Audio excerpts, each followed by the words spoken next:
ఎవరి ముందో నాకు ఫోన్ వస్తుంది, నాకు కాల్ వస్తుంది అని చెప్పేసి అంటారు. ఫోన్ హ్యాక్ చేస్తే వాట్సాప్గా హ్యాక్ చేసి ఏం చేస్తారంటే నీ ఫోన్లో ఎన్ని నెంబర్స్ ఉన్నాయో వాడు రికవరీ చేసేసుకుంటాడు.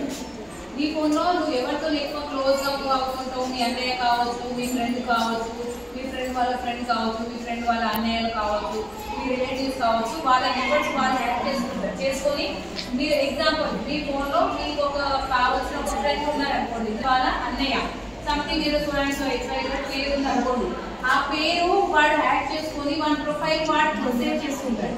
చేసుకొని సేమ్ మీ ఫ్రెండ్ వాళ్ళ అన్నయ్య నెంబర్ పైననే ఆ ప్రొఫైల్ పెట్టి వాడు మీకు మెసేజ్ పంపిస్తాడు.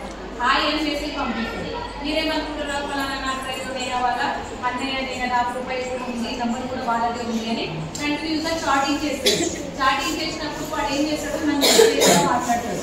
మీరు మామూలే కదా అని మాట్లాడతారు, చనువుగా మాట్లాడతారు, ఇక మాట్లాడితే క్లోజ్ అయిపోతారు. అందులో ఫ్రెండ్షిప్ పెరిగిపోతుంది. కొంచెం ఉత్సాహంలో చాటుకున్నో నాకెందుకు లేదు బ్లాక్ పెట్టేసి అయినా ఉంటుంది. కానీ కొందరు మంచి మాట్లాడుతూ ప్రేమగా పనిచేస్తున్నాడు, బంగారం కన్నా ఆడుతున్నాడు అని చెప్పి కంటిన్యూ చేస్తాడు. చేసినప్పుడు వాడు ఏం చేస్తాడు, జస్ట్ మీకు వీడియో కాల్ చేస్తాడు.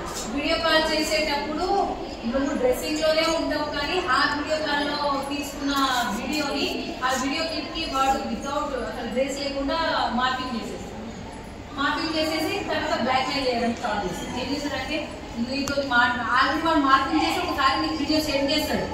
ఫస్ట్ ప్రేమగా మాట్లాడి నాకు ఒక 15,000 కావాలి, నేను ఒక ప్రాబ్లంలో ఉన్నా అని చెప్పేసి అంటాడు. అప్పుడు మీరేం చేస్తారు, అయ్యో నా దగ్గర లేవు అని అంటే ఇయ్యు అని చెప్పేసి అంటాడు. నా దగ్గర లేవు అని అంటే నువ్వు ఇవ్వకపోతే ఈ వీడియో ఈ విధంగా చేసి నీ నెంబర్స్ ఎవరెవరైతే ఉన్నాయో ఈ నెంబర్లను సెండ్ చేస్తా అని నీ దగ్గర ఉన్న నెంబర్స్ అన్ని నీకు సెండ్ చేసి ఉంటాడు వాడు. అయ్యో మా వాళ్ళ నెంబర్స్ మీ దగ్గర ఎట్లా పోయినాయి, అవును ఇది మా అన్నది, ఇది మా నాన్నది, మా అక్కది, మా చెల్లెది, మా సిస్టర్ది అని మీరు అనుకుంటారు. వాస్తవానికి ఏం చేస్తాడంటే అదే వీడియో పంపిస్తాడు, భయపడిపోతాడు. ఇట్లా ఎట్లా మార్కింగ్ చేసి నువ్వు ఈ వీడియో మా వాళ్ళకి పంపిస్తే నా ఇజ్జత్ పోతుంది, నా పని అట్లా అని భయపడిపోతారు. కాకపోతే ఈ సోషల్ మీడియాలో వచ్చే ఈ మెసేజ్లకి ఎవరు కూడా భయపడొద్దు. పక్కన ఉన్న వాళ్ళే, దగ్గర ఉన్న వాళ్ళే, మంచి ప్రవర్తనతో కూడిన వాళ్ళే ఫోన్ కొట్టేసి వాళ్ళు వెళ్ళిపోయేది. అట్లా వాళ్ళకి కూడా ఒక వ్యక్తి పైన అనుమానం వచ్చింది, వాళ్ళు కంప్లైంట్ చేశారు. దాని సిఆర్ యాక్ట్ ద్వారా మా సార్ వాళ్ళు విచారణ జరిపారు.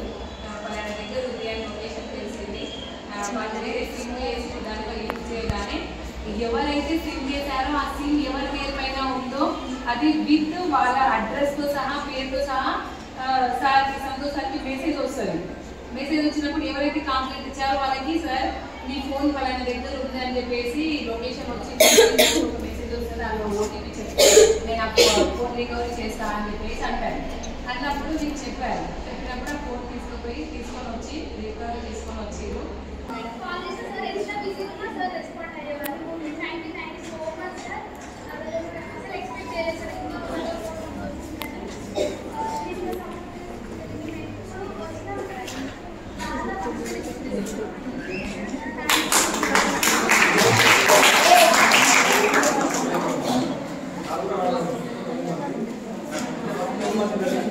Thank you.